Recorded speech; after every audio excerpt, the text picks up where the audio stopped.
Hello, it is Ryan, and we could all use an extra bright spot in our day, couldn't we? Just to make up for things like sitting in traffic, doing the dishes, counting your steps, you know, all the mundane stuff. That is why I'm such a big fan of Chumba Casino. Chumba Casino has all your favorite social casino-style games that you can play for free anytime, anywhere with daily bonuses. That should brighten your day a little. Actually, a lot. So sign up now at ChumbaCasino.com. That's ChumbaCasino.com. No purchase necessary. VGW Group. Void where prohibited by law. See terms and conditions. 18+. How would you like a 15% discount to my daily email, the stack of stuff, the show notes, discounts to the conference, all of that? All you need to do is text the word show to 33777. You'll get the annual subscription with a 15% discount to my daily email. You'll get the stack of stuff, the links to the show notes, discounts to the conference, and so much more. All you have to do is text the word show, SHOW, to 33777. Text show to 33777.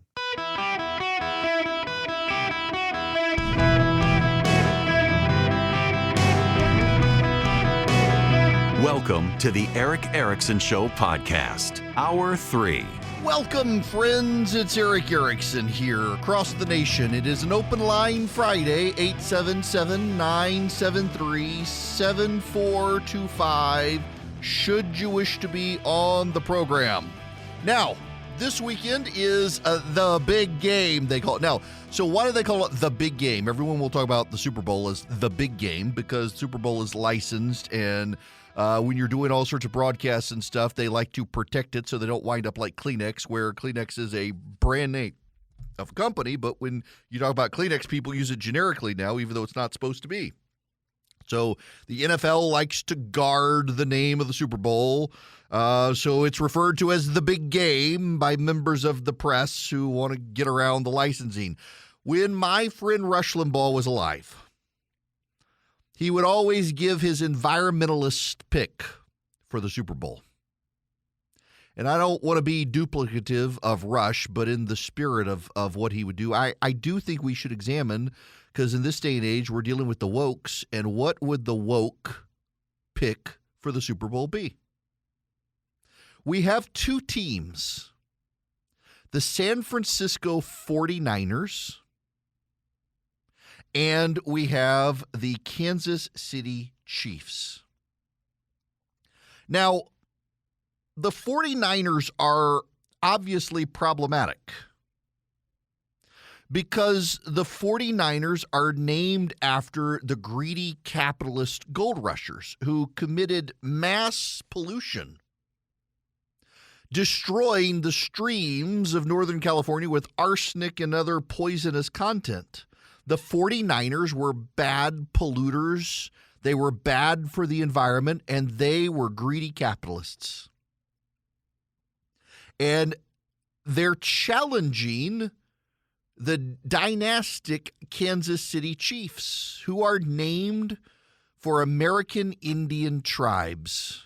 But it's problematic because the supporters of the Kansas City Chiefs are white people.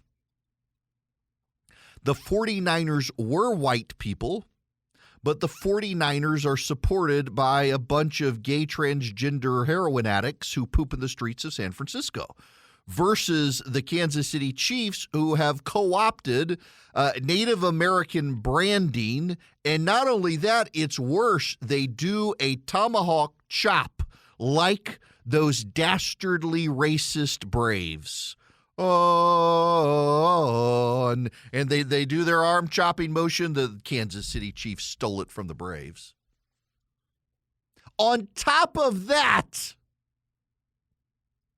the Kansas City Chiefs, though Native American Indians, an agrarian, non-white tribal connection with a non-white quarterback and Wilford Brimley as their coach. They have Taylor Swift rooting for them, and you know the carbon emissions of Taylor Swift's jet. I mean, she just sold one, and the carbon emissions, they got Taylor Swift, the massive ecological damage of her concerts. I mean, I've thought seriously about this. My heart is with the Kansas City Chiefs. I like the Chiefs. I actually do like the Chiefs. I like Brock Purdy, though, if I'm honest. Brock Purdy, he's a sensation. The guy is just, he's like the poorest member of any NFL team. He lives with roommates in San Francisco because he came in as like the absolute last draft pick. The base salary in the NFL is $800,000. That's what he's got. The dude drives like a 10-year-old Toyota. He actually just signed an endorsement deal for Toyota. I hope they give him a new car because he's got like a 10-year-old Toyota he couldn't afford. Living in San Francisco, he's got roommates that he should be making millions of dollars a year, and he's not. I mean, to work for a group of greedy capitalists like a bunch of 49ers, he's underpaid, and he's an amazing sensation. He's an avowed Christian. He looks like every mom's dream date for their daughter, just a good little suburban boy who dresses like it. Versus like the Travis Kelce wild outfits that he wears dating Taylor Swift, and you got Patrick Mahomes. But I do like the Chiefs. I got to admit, I like the Chiefs. I liked the 49ers when Joe Montana was there. But though I have my preference, I have to look at this as a woke would look at this. And when I judge between the Native American Chiefs of Kansas versus the white capitalist 49ers who were gold mining polluters, as a woke, I got to give it to the 49ers, because with the wokes, the white people always win while making it feel like they're not. And I mean, with the wokes, it's always the rich white guys come out ahead. And so the rich white guys, the capitalist gold mining 49ers, are going to win while you're bashing them. Because you can't actually if you're a woke, you can't actually let the non-white people win. You have to make it feel like the non-white people are winning. So you're going to praise the Kansas City Chiefs for being Native Americans, but you have to admit that they have latched onto that culture and have polluted it with their misogyny and racism, and recognize that the 49ers are going to be rooted for by the heroin addict, transgender prostitutes of San Francisco who are pooping in the streets, and that gives them more moral claim. Because though the Native Americans should have the great moral claim to win the Super Bowl, the greatest moral claim comes from the non-white, transgendered heroin addicts who poop in the streets, who have the greatest moral claim.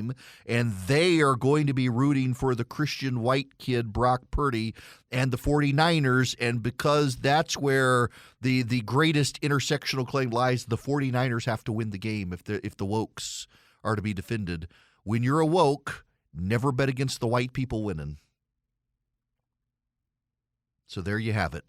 The woke Super Bowl pick. It's got to be the white guys without making it sound like it's the white guys. So you're actually relying on the fan base of the heroin addicts in San Francisco.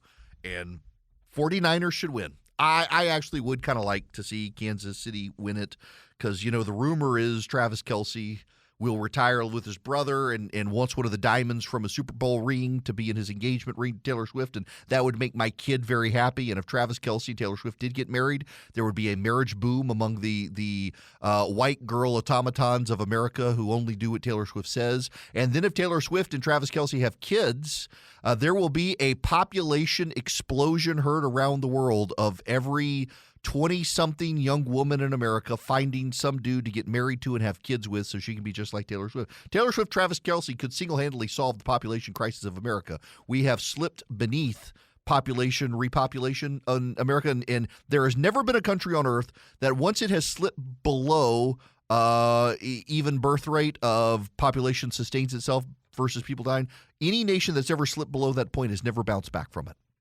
And we're slipping beneath it. Japan is so far beneath it. Whole towns in Japan are disappearing. In Germany, situation is so bad the wolves have really literally come back out of the forests and are in towns now where the towns are dying off. You get Taylor Swift and Travis Kelce married, every 20-something girl in America is want to get married and have a baby because Taylor Swift did. And she could save this country. She really could. But I think we got to go with the woke pick of the San Francisco 49ers.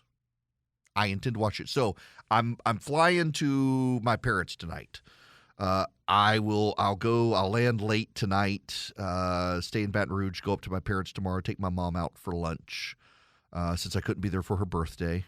Have an enjoyable day with my parents. Then I got to be on a 6 a.m. flight to fly home on Sunday because the other flights were full. But then I got to get home and I got to start cooking for the Super Bowl. I got a bunch of Wagyu, and I realize as I'm talking to you right now that I left it in the freezer. So I got to get home in time to thaw it out so that I can make my steak slider sandwiches and barbecue sauce for the guys coming over on Sunday night for the front porch. The only question is going to be whether my buddy Andy gets in trouble with his wife and can actually come or not to watch the Super Bowl. Philip, you can deal with that one since he's your brother. But so I'm going to make steak sliders for Sunday night. It's thin sliced ribeye. I smoke it on my Rectech for about 20 minutes to get the smoky flavor in it. And then I've got this professional grill called the DCS. It gets up to like 1,500 degrees. Throw it on the grill for just like 15, 20 seconds to sear the meat. Get some of the flames from some of the drippings. It's so good. Then I take it off and I take the King's Hawaiian rolls. The King's Hawaiian rolls are the best. You slice them lengthwise so you have a top and a bottom. And then you layer the smoked Wagyu ribeye. You put Fontina cheese down to hold it all together. And then I make a homemade barbecue sauce that's really good. If you subscribe to the recipes, you've gotten the recipe. Otherwise, go to E.W. Erickson text recipe to 33777 and just scroll through. You'll find the barbecue sauce recipe. It's really good. Smear that over, and then you bake it in the oven for 15 minutes to melt the cheese. We're going to have that. I haven't figured out a dessert yet. It's going to be cold, so I don't want to do ice cream pie. I may get my wife to make a pecan pie if she's willing to do it, but we got to restock our supply of pecans. But I could use a pecan pie. It's been a while since I've had one. It'd go great with steak sliders.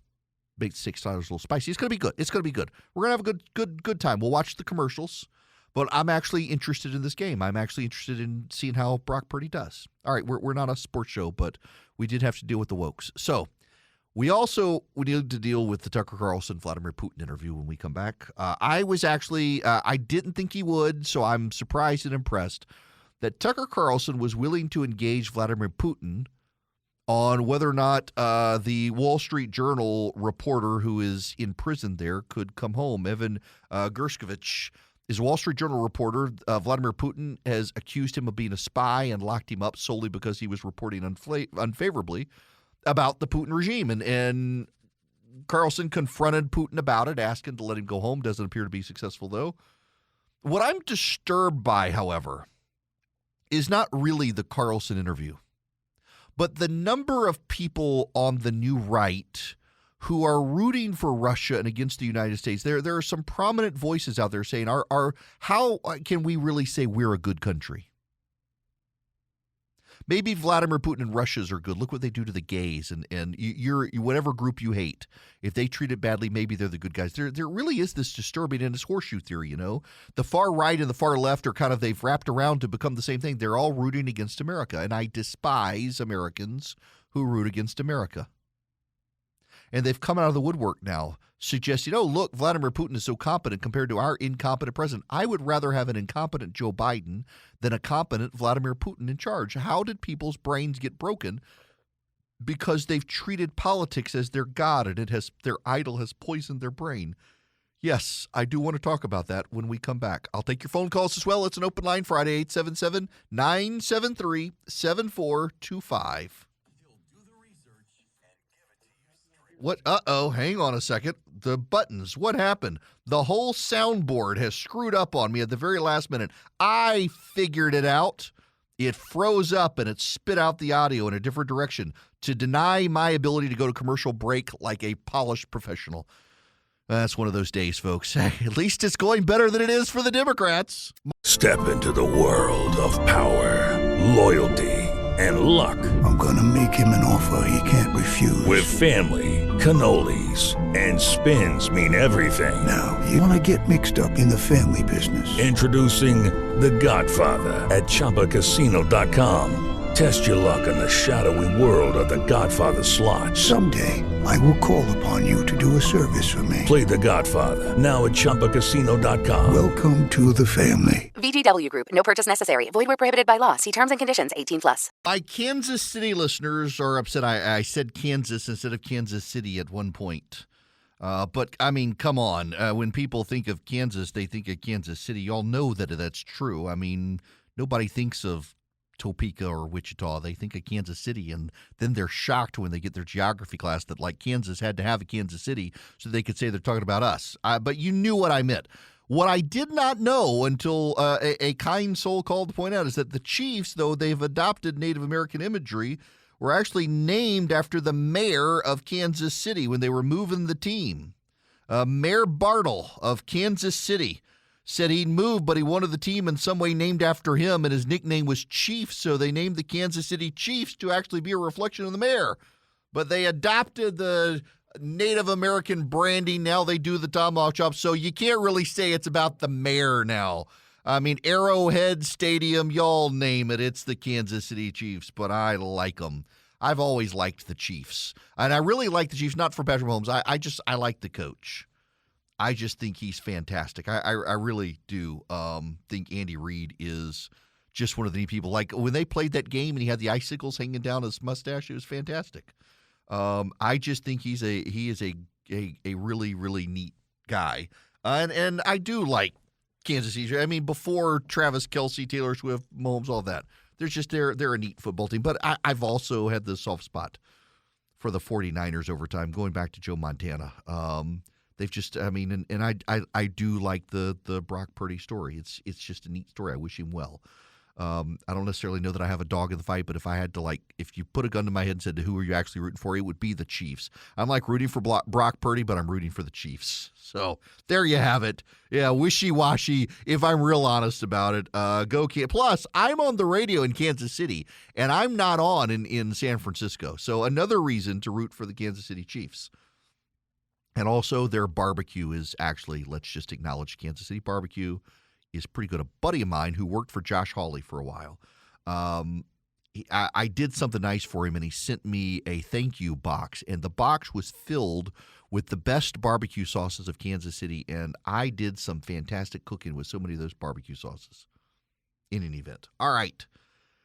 We'll talk about Tucker Carlson when we come back. I do want you to know I got a text message during the last commercial break from a noted friend of mine who y'all would know, who says he's a Democrat, says the odds are Biden remains the nominee because of the complexities of removing him from the ballot.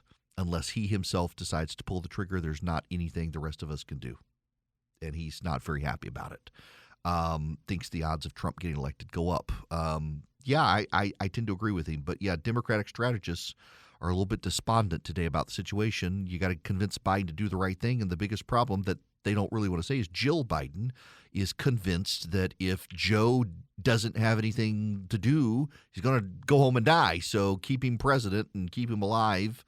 What an awful thing. Jill Biden is turning out to just be mommy dearest of the Democratic Party, committing spousal and elder abuse, keeping this guy where he is. But, I get it. If you were afraid he'd go home, curl up, and die, if he had nothing to do, you'd want him to be doing this too. Never mind the country.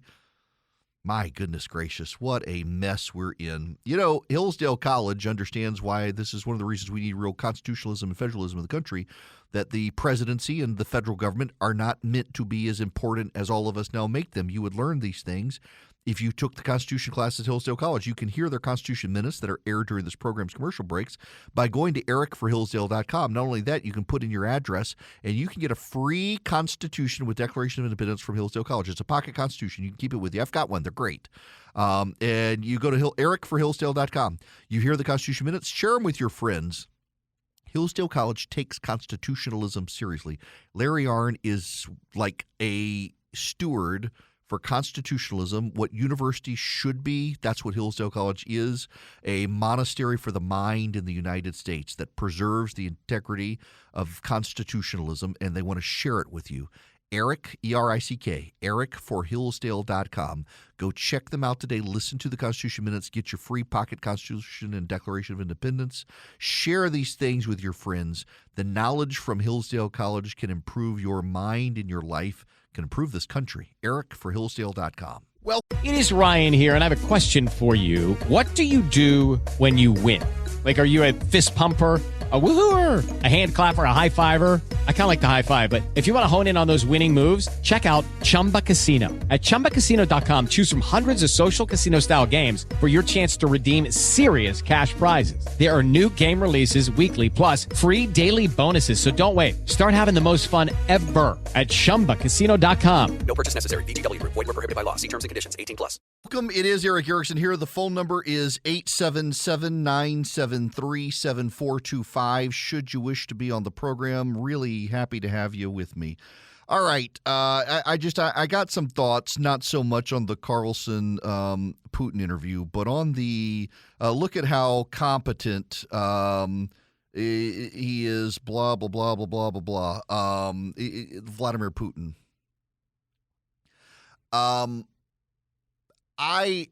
There is a strain on the right, a virus, part of the right, about America is not the good guy.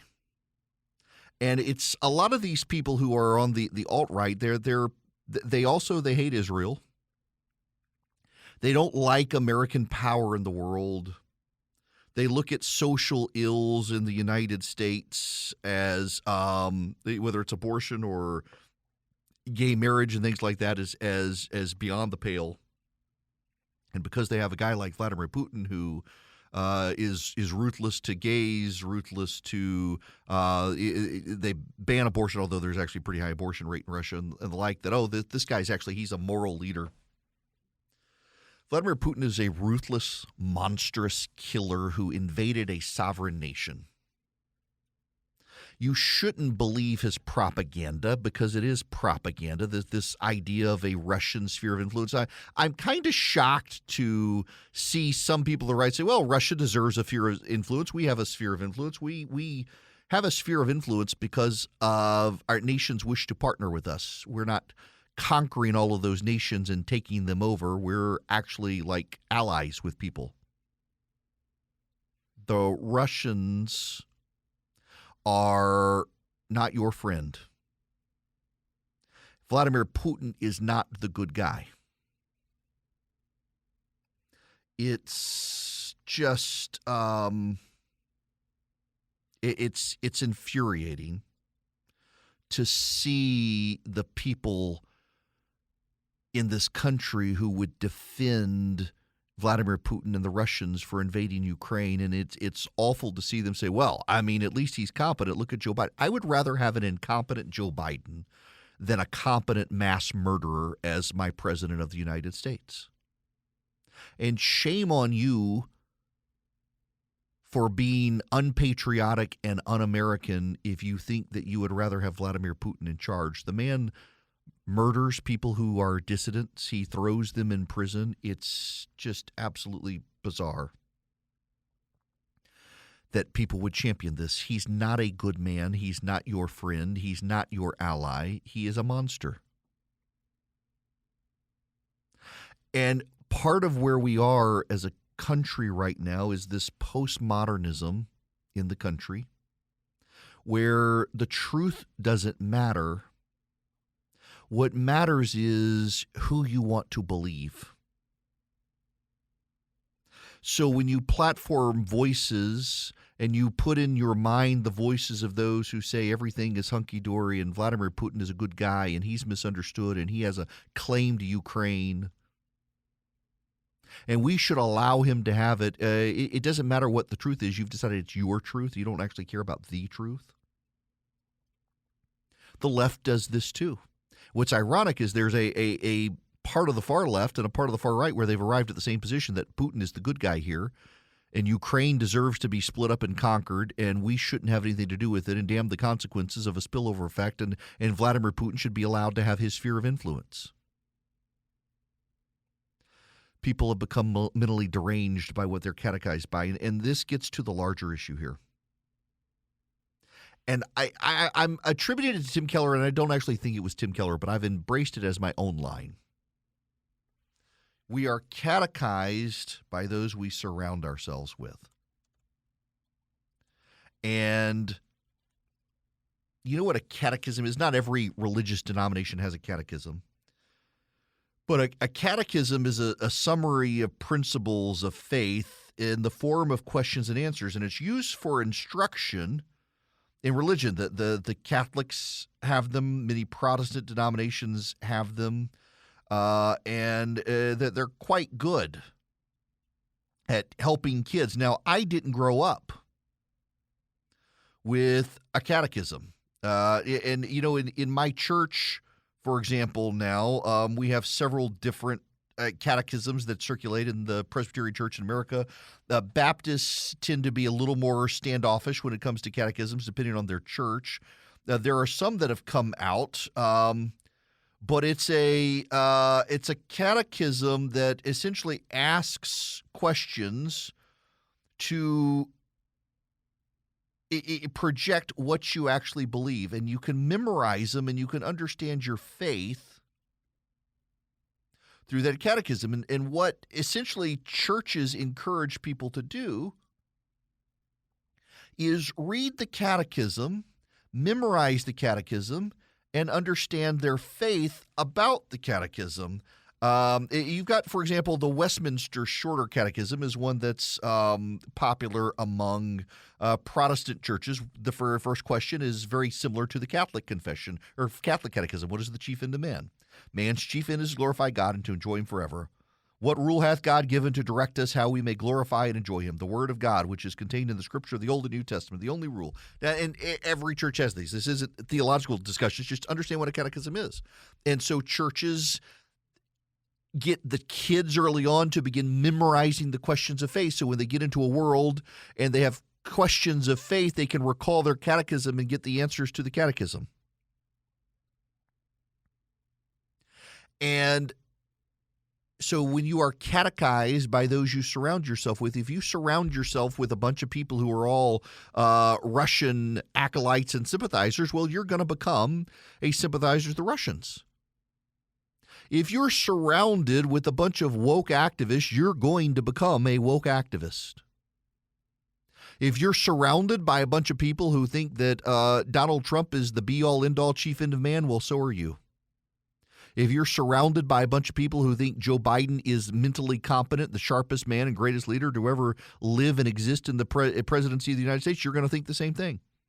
It's one reason why you should have a diverse array of people you surround yourself with, because then you become an independent thinker.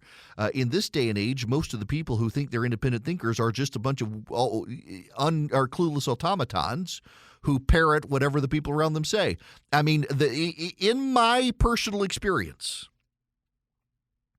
the people who most dogmatically insist that they are the independent thinkers tend to be the most predictable automatons on planet Earth.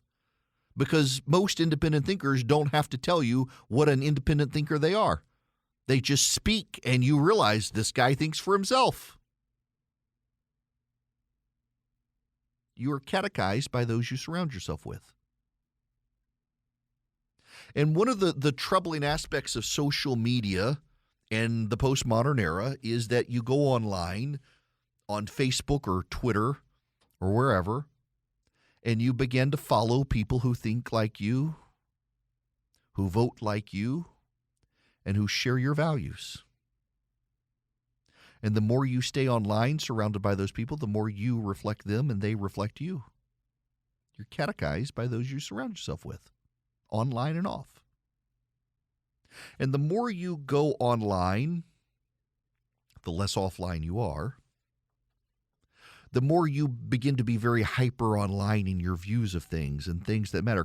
Just go back to the Taylor Swift, Travis Kelce thing a couple of weeks ago. Very few Americans who aren't online knew about the story, cared about the story, and they found it ridiculous when people brought it up. But I know people who were convinced this is some sort of conspiracy. I know good people who are so online. They're like, well, it fits the pattern. It fits the pattern. What pattern? Oh, you don't mean you don't know the pattern? I thought you were an independent thinker. I'm an independent thinker, and I can see the pattern. Where did you get the pattern from?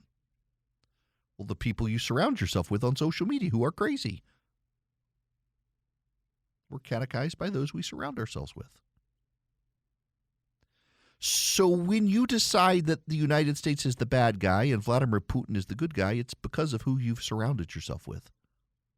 And you're surrounding yourself with bad people if you're surrounding yourself with people who think the United States is bad. In fact, you're probably surrounding yourself with closet Democrats because the polling suggests vastly more Democrats than Republicans think this country's bad. And a lot of them have moved to the right because of various cultural issues on the left, but they're still, at heart, people who hate the country. I don't understand how you can hate the United States of America unless you're a progressive woke, but it has become a virus on part of the right. And so they look on Vladimir Putin as some sort of competent genius. He's a murderous madman. Madmen sometimes sound like geniuses. Pol Pot, Hitler, Mao Zedong, Vladimir Putin, Saddam Hussein, the Ayatollah. They're madmen. They sound smart. They sound patriotic. They sound bold in their thinking, and they're insane people. Ted Kaczynski was an insane person who had these brilliant writings that people read these writings like, this guy really knows what he's talking about. He's smart. What a super environmentalist, except he turned out to be an insane madman living off the grid in a hut in Montana and was killing people. Vladimir Putin happens to lead Russia. Do you know how Vladimir Putin got elected? Vladimir Putin blew up an apartment building and killed hundreds of people, and he blamed the Chechens because he wanted to invade Chechnya. He needed a way to get into power because he was afraid of the rising Islamic influence in Chechnya. So he arranges for an apartment building to be blown up, blames the Chechens, comes into power under wave of support to go fight those people, starts a war with them to slaughter the Muslims in Chechnya. He murdered a bunch of people to get in power. That at this point is not really a disputed story. For a long time it was. Over time, more and more people will say, yeah, he's the one who blew up the apartment building and blamed the Chechens.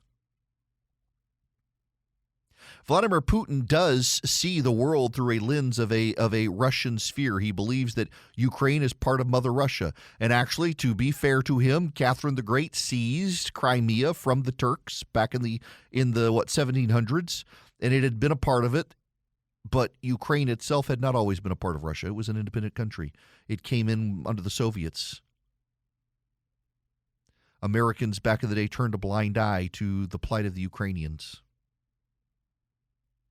I personally think we should be helping the Ukrainians so that we're not one day in a war with Russia itself. Let the Ukrainians kill the Russians. They were pretty good at it until they started running out of ammo.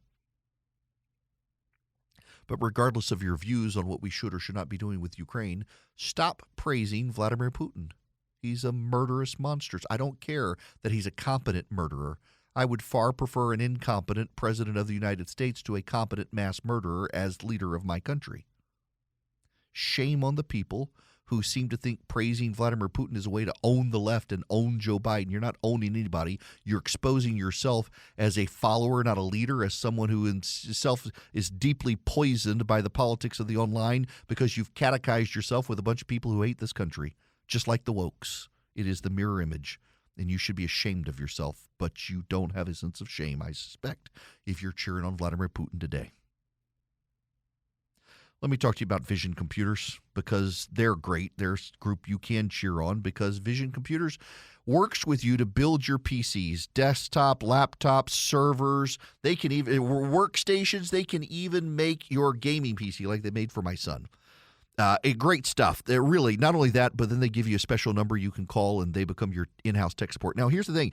If you don't have Vision Computers, if you're a small businessman and you got a lot of PCs and you don't have Vision, you can still pay a small annual fee to Vision. They will become your in-house IT department. They do such a good job, and I've experienced it with my house. I know plenty of businesses who use Vision, and they love them because they don't have to pay full-time salary for an in-house IT guy. Their employees can just call Vision. They get their computers. They have long-term relationships with them, multi-decade relationships. All you do is call 404-COMPUTE anywhere nationwide. They can help you. They'll build your PCs. They'll become your tech support. You can also go to visioncomputers.com. But if you call them at 404-COMPUTE, you tell them Eric Erickson sent you, they will give you an off-the-website deal. They'll save you even more money because you're mentioning my name.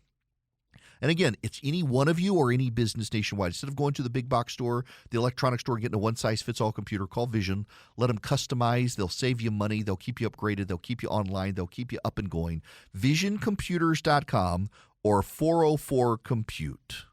With Lucky Land Slots, you can get lucky just about anywhere. Dearly beloved, we are gathered here today to... Has anyone seen the bride and groom? Sorry, we're here. We were getting lucky in the limo and we lost track of time. No, Lucky Land Casino, with cash prizes that add up quicker than a guest registry. In that case, I pronounce you lucky. Play for free at LuckyLandSlots.com. Daily bonuses are waiting. No purchase necessary. Void where prohibited by law. 18+. Terms and conditions apply. See website for details. I just saw this tweet. This is pretty good. From Alan Cole at the Tax Foundation. One reason I hope Kamala Harris gets to fill out a second term is that it would be important for representation of my people. No, I don't mean race or geography. I mean people who come off as awkward and uncool. Our community is hurting after Romney, Clinton, and DeSantis lost. Yeah, she certainly comes across as awkward and uncool. There is breaking news as Matt Rosendale enters the race in Montana for the United States Senate. Donald Trump has just endorsed Tim Sheehy, the Navy SEAL, who has campaigned for Trump in Iowa. Tim Sheehy released this brutal. So what you need to know is Matt Rosendale is the congressman for Montana, but he's from Maryland. And Tim Sheehy just launched this as Matt Rosendale enters the race. This is what Tim Sheehy just put up online. Montana. This is Matt Rosendale not able to pronounce Montana the way people from Montana say it. Montana. Okay, to hear Montana. People of Montana. Citizens of Montana. Citizens of Montana for the citizens of Montana. Okay. All Montanans. Flathead County, Montana. We're here in Missoula. From Great Falls, Montana. From Roundup, Montana. Montana. Montanans. Montana. Ouch! That's not a good rollout for the Rosendale campaign to have Sheehy launch this and then to have Donald Trump come out and because remember, Rosendale is a Trump loyalist. That's wow. Yeah. So yeah, I can pronounce the name of your state, Charlie. How can your own congressman not pronounce the name of your state? And if he's gotten away with it, he's not going to get away with it here. It appears, and yeah, it's remarkable that Rosendale was a real Trump loyalist, and this is Donald Trump's statement. I love Montana. Tim Sheehy is an American hero and highly successful businessman from the great state of Montana. He is strongly supported by our incredible chairman of the NRSC, Steve Daines, and many other patriotic senators and Republicans who have endorsed our campaign to make America great again. I always respect Matt Rosendale and was very happy to endorse him in the past and will endorse him again in the future should he decide to change course and run for his congressional seat. But in this instance, Tim is the candidate who is currently best positioned to defeat lazy John Tester and regain the Republican majority of the United States Senate.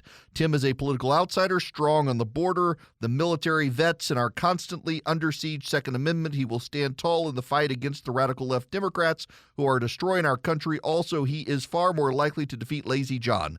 American first patriot Tim Sheehy has my complete and total endorsement against Matt Rosendale. There you have it.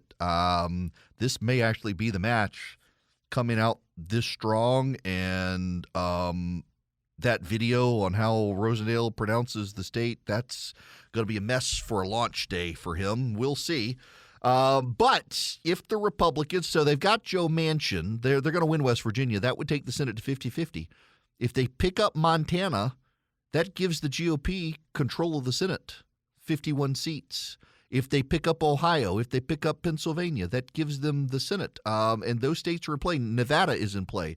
Arizona is in play. Although I don't know how much with Kerry Lake there as the Republican nominee. But the GOP has a real shot at winning the Senate. Just never underestimate the Republicans' ability to snatch defeat from the jaws of victory, even against President Drool and Vice President Cackles. They still have a path to victory, despite Joe Biden not even realizing he's president of the United States anymore. You guys have a great weekend. Talk to you Monday. Step into the world of power, loyalty, and luck. I'm gonna make him an offer he can't refuse. With family, cannolis, and spins mean everything. Now, you wanna get mixed up in the family business. Introducing The Godfather at ChumbaCasino.com. Test your luck in the shadowy world of The Godfather slot. Someday, I will call upon you to do a service for me. Play The Godfather now at ChumbaCasino.com. Welcome to the family. VGW Group. No purchase necessary. Void where prohibited by law. See terms and conditions. 18+.